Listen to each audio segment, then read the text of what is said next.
ये जो coaching industry है, फिर चाहे वो यूपीएससी की कोचिंग हो, नीट की हो, जेई की हो, वहाँ पर बहुत कुछ है जो सही हो रहा है और बहुत कुछ है जो गलत भी हो रहा है।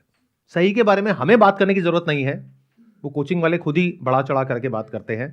आजकल मूवीज़ बन रही हैं, वेब सीरीज़ बन रही हैं और ध्यान से देखोगे तो ये जो वेब सीरीज़ हैं, ये स्पॉन्सर्ड होती हैं किसी ना किसी कोचिंग अकेडमी से।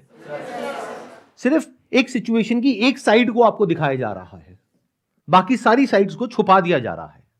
तो क्या हो अगर आज के सेशन में उस साइड के बारे में बात करें जिसके बारे में रेयरली कहीं पर बात होती है लेकिन होनी चाहिए। बहुत इंपॉर्टेंट है ये। मतलब क्या कि आप में से बहुत सारे लोग हैं जो इस तरह की कोचिंग या तो ले चुके हैं या ले रहे हैं, क्योंकि आज का जो एज ग्रुप है हमारे सेशन का वो 18-19 साल नहीं है, 25 साल के आसपास है। तो आप लोग या तो ऐसी कोचिंग्स में से निकल चुके हैं या अभी हैं, तो आपसे ज्यादा अच्छे तरीके से कोई नहीं बता सकता कि एक्चुअल में अंदर क्या नेगेटिव है। पॉजिटिव तो वो चीख चीख करके बता रहे हैं अलग अलग तरीकों से, बट नेगेटिव भी तो सामने आना चाहिए ना। वो कैसे आएगा जब तक आप लोग नहीं बताओगे जो कि अंदर बैठ करके वो सब देख रहे हो। तो यही आज के सेशन का ऑब्जेक्टिव है कि लाखों करोड़ों बच्चे जो अलग अलग तरह की कोचिंग लेने वाले हैं उनके सामने एक ऐसा सच आए जो किसी कोचिंग वाले ने स्पॉन्सर ना किया हो और जो बायस ना हो, बिल्कुल अनबायस्ड हो, यानी रियलिटी पे बेस्ड हो। मेरे हाथ में एक नोटिफिकेशन है गवर्नमेंट का। यह है सेंट्रल कंज्यूमर प्रोटेक्शन अथॉरिटी यानी कि सीसीपीए की तरफ से एक नोटिफिकेशन आया था जहां पर उन्होंने 20 नोटिस इश्यू करे थे आईएएस कोचिंग इंस्टीट्यूट्स को फॉर मिसलीडिंग एडवर्टीजमेंट्स। इसके बारे में कितनों को पता है? बहुत कम लोगों को। तो सोचो आप लोग जिनकी एज है 25 साल के आसपास, आपको ही नहीं पता, तो वो बच्चे जिनकी एज है 16, 17 साल, 18 साल, उन्हें क्या पता होगा? तो उन तक ये इंफॉर्मेशन पहुंचनी चाहिए या नहीं पहुंचनी चाहिए? अगर गवर्नमेंट कोई एक्शन ले रही है इन कोचिंग इंस्टीट्यूट्स के अगेंस्ट तो वो उन्हें पता होना चाहिए। यही आज के हमारे सेशन का मोटिव है। अब ये मिसलीडिंग एडवर्टीजमेंट्स क्या होते हैं? है आप में से कोई जो इसके बारे में बताना चाहेगा? अच्छा, जो आप में से थोड़ा डर रहे होंगे ना इस बारे में बात करने से, तो प्लीज वो मत बोलिएगा क्योंकि कैमरास लगे हुए हैं, तो सोच समझ करके बोलिएगा। सर उसमें मैंने अभी जो एक्सपीरियंस किया है, पहली बात तो जो एक टॉपर होता है, जो मिसलीडिंग एडवर्टीजमेंट है, वो कैसा होता है, एक ही टॉपर 10 इंस्टीट्यूशन प्रमोट करते हैं कि हमारे यहाँ से पढ़े लिए। ये पॉसिबल कैसे है? पॉसिबल ऐसे सर, गिव एंड टेक है ये एवरीथिंग। अगर आपके लिए, जैसे अब हम यहाँ पे आए तो हम प्रॉफिट के लिए आए, हमें कुछ तो मिल रहा है। बेशक हम फ्री ऑफ कॉस्ट यहाँ पे शॉर्ट लिस्टेड हुए कि चलो आओ संदीप महेश्वरी सर के सेशन लो, लेकिन हम कुछ तो लेके जाएंगे यहाँ से। तो अगर कोई वहाँ पे आ भी रहा है, कोई टॉपर कि हाँ मैंने यहाँ पे कुछ किया, तो डेफिनेटली इज गेटिंग समथिंग। मतलब आप ये कह रहे हैं कि अगर वो उस इंस्टीट्यूट से नहीं निकला है फिर भी उसकी फोटो वहां पर यूज हो रही है, एग्जैक्टली सर, तो उसको कुछ डायरेक्टली या इनडायरेक्टली कुछ बेनिफिट मिल रहा है। Exactly sir. अब वो क्या है वो पता नहीं। यस सर, वो कुछ भी हो सकता है सर, जो हम एक्सपेक्ट भी नहीं कर सकते, अज्यूम भी नहीं कर सकते। तैयारी के दौरान जो भी बच्चे कहीं भी जा कर के टेस्ट लगाते हैं, मॉक पेपर्स लगाते हैं, तो अगर जा कर वो बस मॉक्स पेपर के लिए ही अगर रजिस्टर करते हैं तो वो इंस्टीट्यूट वाले भी ये डाल देते हैं कि उन्होंने हमारे यहाँ से ही कोचिंग लिया है। तो आपका ये कहना है कि ये जो बच्चे जिनको ये दिखा रहे हैं कि इन्होंने हमारे यहाँ से करके टॉप किया है, उन बच्चों ने एक्चुअल में हो सकता है वहां से सिर्फ एक फ्री मॉक टेस्ट लिया है। Yes sir, yes sir. तो मतलब ये हुआ कि अगर आप कह रहे हो, अगर यूपीएससी की बात करी जाए कि लाखों बच्चों ने अप्लाई किया, उसमें से 3000 ने मेंस क्लियर किया, उनको बोल दिया कि आप हमारे यहां से फ्री मॉक टेस्ट ले सकते हैं। उसके बेस पर एडवर्टाइजिंग में इस तरीके से उसको पोर्ट्रे किया जा रहा है जैसे कि उसने पैसे दे करके वहां से 1 साल की या 2 साल की कोचिंग ली है, जबकि रियलिटी क्या है कि उसने वहां से कोचिंग नहीं ली है। ये बिल्कुल ऐसा हो गया कि मैं जाऊं और जा करके टॉप जो बॉलीवुड के सेलिब्रिटीज हैं उनके साथ में फोटो खिंचा लूं और फोटो खिंचा करके बोलूं अरे ये तो मेरे यहां से निकला है, ये भी मेरे यहां से निकला है, ये भी मेरे यहां से, ये तेरे को निकलना है, 50,000 रुपए दे दे, अगला तू ही है। सर इसमें मुझे एक चीज़ और लगती है, जैसे कि क्योंकि जो बच्चे होते हैं जो चूज़ करते हैं उनके पास दिमाग इतना होता नहीं है। 16-17 ईयर्स, मतलब मैं जो बता रही हूँ एज, मैंने भी कोटा नीट के लिए प्रिपरेशन करी थी, तो उस टाइम यही हुआ था कि देख के ना दीदी भैया को देख के कि नीट अच्छा होता है, डॉक्टर बन जाएंगे, और बस ये होता है कि नीट कर लिया या फिर जेई निकाल लिया तो पूरा लाइफ सेटल है। बट असली में ऐसा नहीं होता है। उसका जो पाथ है ना वो बहुत डिफिकल्ट है। तुम मतलब कि 5 ईयर MBBS करो, उसके बाद PG निकालो, वो भी 1-2 साल में नहीं निकलती है क्योंकि अगेन कॉम्पिटिटिव एग्जाम। इससे तुम कुछ और भी कर सकते हो। तो ये मतलब मुझे लगता है कि नीट और जो बड़े बड़े UPSC है या फिर जो सब भी है, वो बच्चों को ऐसा लगता है कि यही ड्रीम है, मतलब ये ड्रीम है, मतलब कि पता नहीं क्या हो जाएगा, जैसे तुम पता नहीं क्या बन जाओगे, ऐसा जो कि नहीं है ऐसा, मतलब तुम एक नॉर्मल दूसरी जगह 3 साल काम सीख के भी कर सकते हो। मान लेते हैं आपने नीट क्लियर कर लिया, नहीं करा मैंने। नहीं मान लेते हैं आपने नहीं किया बट बहुतों ने कर लिया, हाँ। उसके बाद में एमबीबीएस की जो फीस होती है कॉलेज की वो कितनी होती है? गवर्नमेंट की तो बहुत लो होती है, लाइक 50,000 या फिर बहुत एम्स में जाओगे तो कुछ भी नहीं होती है। बट वहां पर होने की पॉसिबिलिटी बहुत कम बहुत होती है क्योंकि कम है। सीट्स कम होती है। तो मान लो आप प्राइवेट कॉलेज में गए तो वहां पे कितनी फीस होती है? 1 करोड़ 70 लाख से तो कम है ही नहीं कहीं पर भी, मतलब इंडिया टोटल में। खर्चा इंडिया वहां में। पे रहना हाँ। खाना पीना प्लस कॉलेज की फीस तो 1 वो CR 1 प्लस। करोड़ के आसपास आ जाता है हाँ। खर्चा। हाँ और ये करने के बाद में अगर आप आगे पीजी ना करो, हाँ। कोई स्पेशलाइजेशन ना करो, सिर्फ यही करो तो कितनी सैलरी मिलती है? 45 depend on state to state. वहां से निकलने के बाद में जो एवरेज सैलरी आपको मिलती है that is around 50,000 rupees per month. Yes sir. तो अगर ये 1 करोड़ रुपए आपके पिताजी के पास में या माताजी के पास में नहीं है और आपने लोन ले लिया है तो इस लोन के ऊपर जो इंटरेस्ट लगेगा वो लगेगा 9%, यानी साल का 9 लाख रुपए आपको देना है इंटरेस्ट। और आपकी कमाई है साल की 6 लाख रुपए, जिसमें से कुछ खर्चे भी होंगे। तो इसके ऊपर एक बहुत बड़ा क्वेश्चन मार्क है कि क्या ये रास्ता जिसके पीछे पूरी दुनिया दीवानी है, क्या ये रास्ता सबके लिए सही भी है या नहीं है? मुझे यही बोलना चाहती हूँ यूपीएससी के बारे में कि कुछ बच्चे सिर्फ एक टीचर को देख के, एक पर्टिकुलर टीचर को देख के सिर्फ एक कोचिंग में जाते हैं, लेकिन वहाँ पर क्या होता है कि वो सिर्फ आपको एक सब्जेक्ट का कोर्स नहीं देंगे, वो आपको सिर्फ बहुत ज़्यादा कंबाइंड सब्जेक्ट का, मतलब कि आप सिर्फ एक टीचर को देख के जा रहे हो कि ये टीचर अच्छा पढ़ाता है, आपने कहीं से सुना है या यूट्यूब से देखा है या शॉर्ट पे देखा है, लेकिन वहाँ पे जाके वो आपको जीएस की, मतलब हिस्ट्री, ज्योग्राफी, पॉलिटी की सबकी कंबाइंड कोर्स देते हैं, जो बैठते हैं 1-1.5 लाख रुपये बैठ जाते हैं। ये जो एक टीचर होता है जिसको देख करके बच्चे दीवाने हो जाते हैं, यस सर। अरे सर यस। उनकी बातें सुनते हैं तो सर बड़ा अच्छा लगता है, मन करता है बस सुनते ही रहो।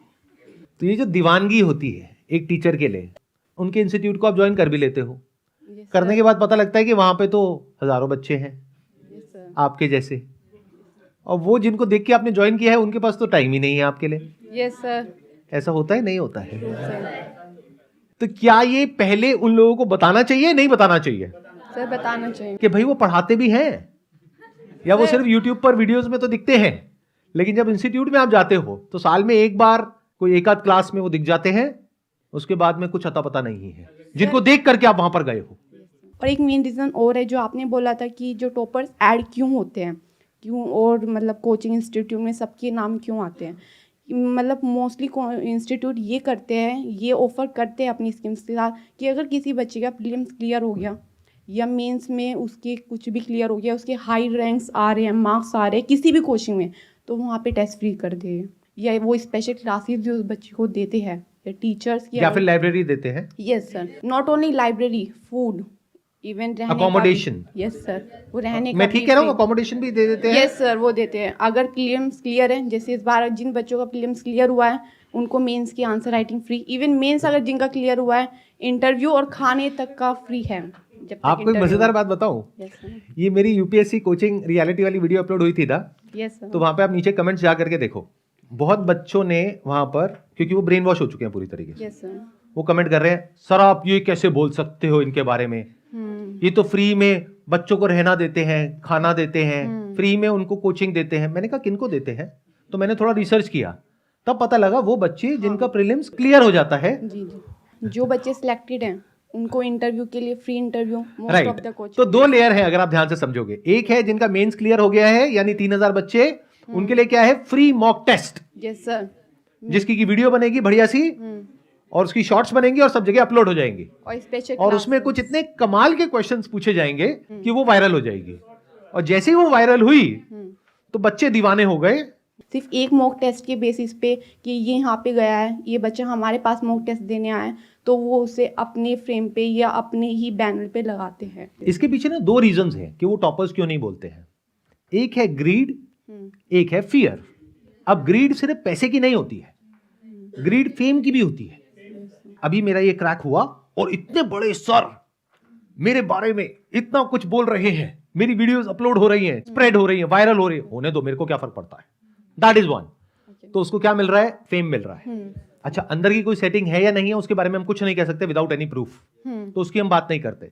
दूसरा क्या है, फियर, कि मान लो कोई टॉपर है जिसके अंदर से ये आ रहा है कि ये गलत हो रहा है, मान लो आप ही वो टॉपर हो और 10 जगह पर आपकी फोटोज यूज करी जा रही हैं, हर एड में फ्रंट पेज पे आपकी फोटोग्राफ है, AIR1 ये नाम है और इस कोचिंग में, और दूसरी कोचिंग की एड में भी है, तीसरी में भी है, चौथी में भी है।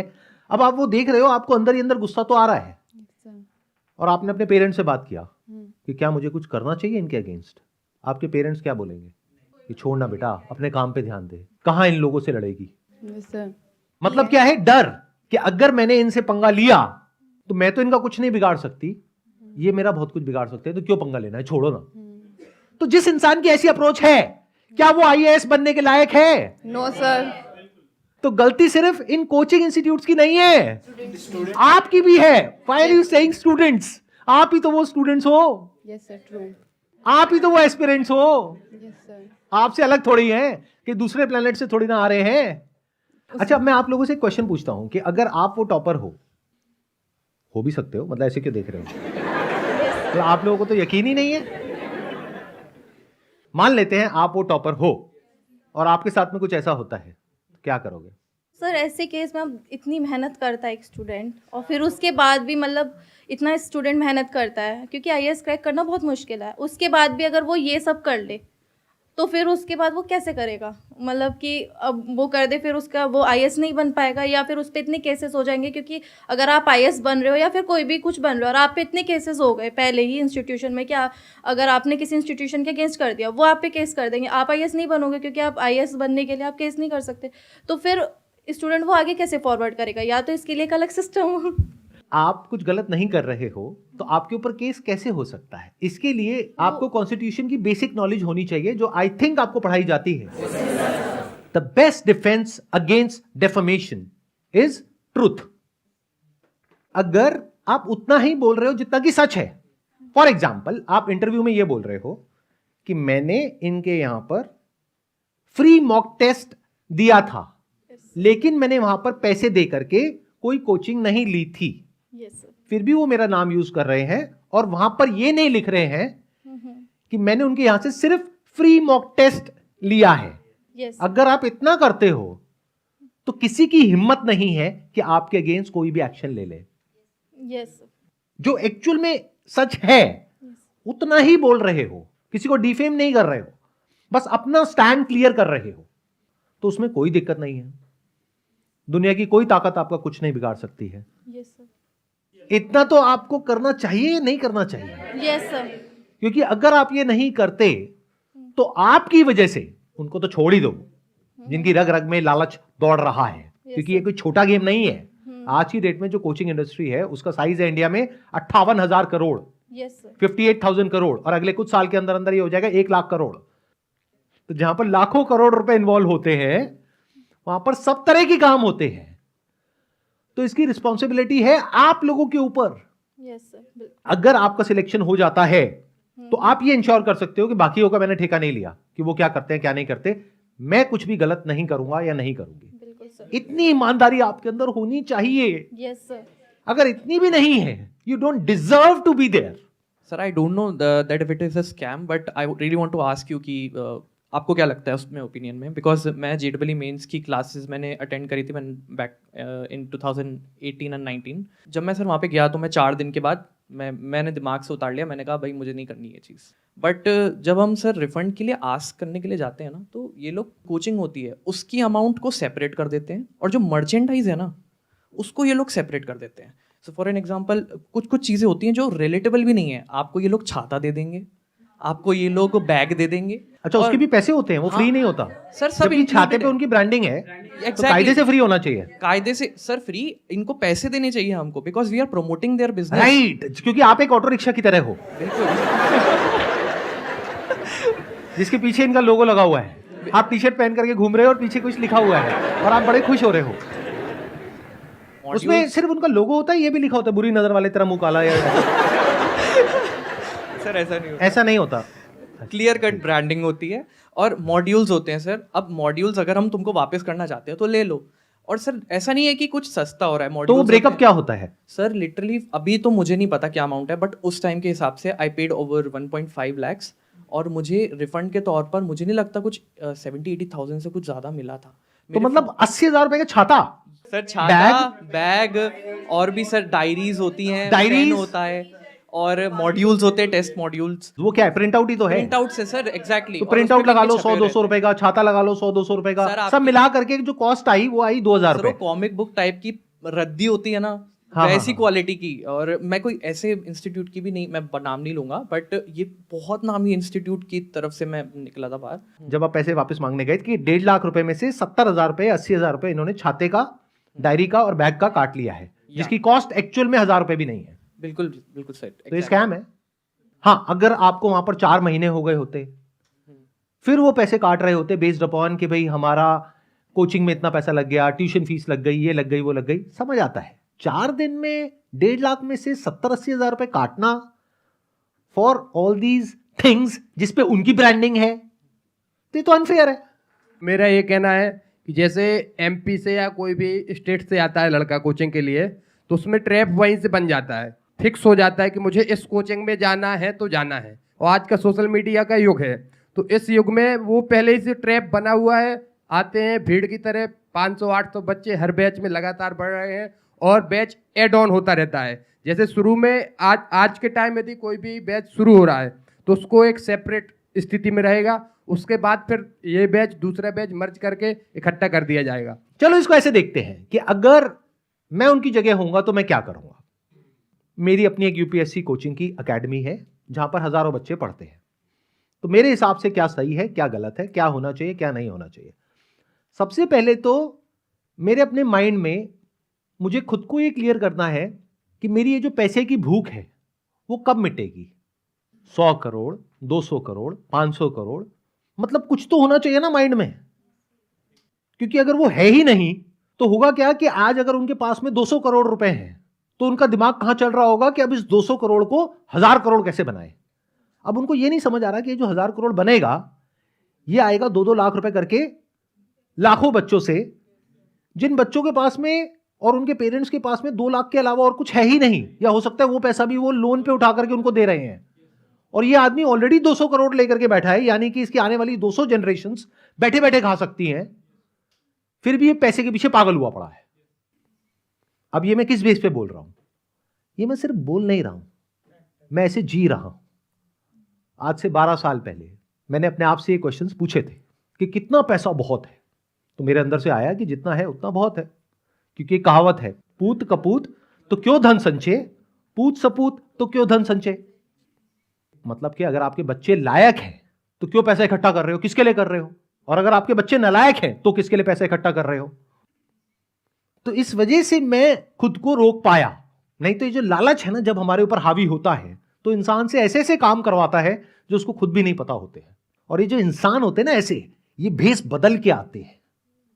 मेरी इस बात को ध्यान से सुनना, ध्यान से समझना, ये भेष बदल के आते हैं। ये अपने आप को ऐसा दिखाते हैं कि इनसे अच्छा इंसान दुनिया में कोई और है ही नहीं। अंदर से इन्हें कोई फर्क नहीं पड़ता कि आप यहां पे जो ज्वाइन कर रहे हो अपनी मां के गहने बेच करके आ रहे हो, या अपने बाप का खेत बेच करके आ रहे हो, या लोन लेकर के आ रहे हो, कहीं से भी आ रहे हो, कैसे भी आ रहे हो, इन्हें कोई फर्क नहीं पड़ता है। इनके लिए आप सिर्फ एक नंबर हो, 200 करोड़ से 1000 करोड़ पे पहुंचने के लिए एक जरिया हो। तो अब ये बातें मैं क्यों कर रहा हूं, क्योंकि हो सकता है मेरी ये बातें सुन करके उनको थोड़ी कड़वी भी लगे, लेकिन हो सकता है उनमें से कुछ लोगों के अंदर की जो इंसानियत नाम की चीज है वो जाग जाए, क्योंकि उनको ऐसा बोलने वाला भी तो कोई होना चाहिए ना। उनके आसपास में सारे यस मैन भरे पड़े होंगे। जब एक इंसान एक पर्टिकुलर लेवल पे होता है, जब उसके बैंक अकाउंट में 100-200 करोड़ रुपए पड़े होते हैं, तो उसके पास में सारे यस मैन होते हैं कि आप तो सर ये, आप तो वो, ऊपर से बड़े बड़े अफसर आ करके उनके हाथ पैर जोड़ रहे हैं। तो आदमी का दिमाग सोचो कहां पर होगा।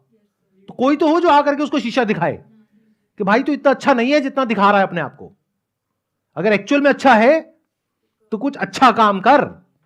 अब अच्छा काम क्या हो सकता है?